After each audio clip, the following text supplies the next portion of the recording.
La diplomatie congolaise s'active au lendemain des récentes attaques des rebelles du M23 à Rutshuru dans le Nord Kivu. Le vice-premier ministre en charge des Affaires étrangères a convoqué hier l'ambassadeur rwandais en République démocratique du Congo au sujet des allégations de soutien de son pays à ce groupe rebelle. Comme il fallait s'y attendre, Vincent Karega a nié toute implication de son pays dans les attaques de la nuit du dimanche à lundi à Tchanzu. Ce diplomate rwandais a tout de même reconnu l'existence pourtant des activités menées ces derniers temps par le mouvement du M23 dont certains membres habitent au Rwanda, en Ouganda, dans les camps de réfugiés.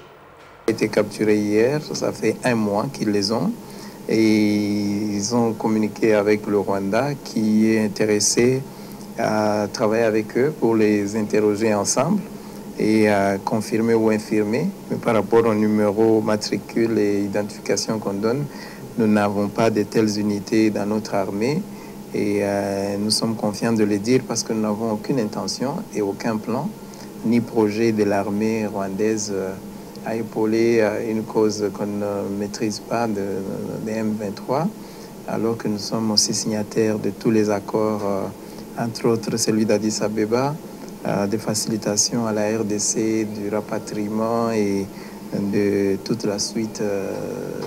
des M23. Depuis la signature de l'accord, que nous sommes prêts à chaque instant à ceux du moins qui habitent au Rwanda, qu'ils soient pris par la structure ici du mécanisme et des suivis des accords d'Addis Abeba. Et ils les ont visités, ils les ont vus et on attend toujours, nous sommes aussi inquiets comment ils ne s'exécutent pas,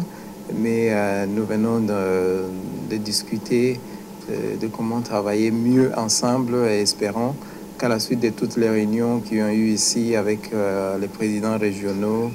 et tous les autres pour accélérer la mise en œuvre, que cette mise en œuvre sera plus rapide cette fois-ci par rapport au passé.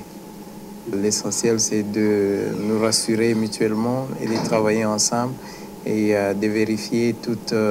les informations qui viennent de terrain et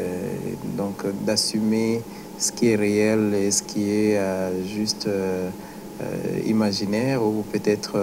faux. Mais pour les deux, le Rwanda les conteste et sauf preuve du contraire.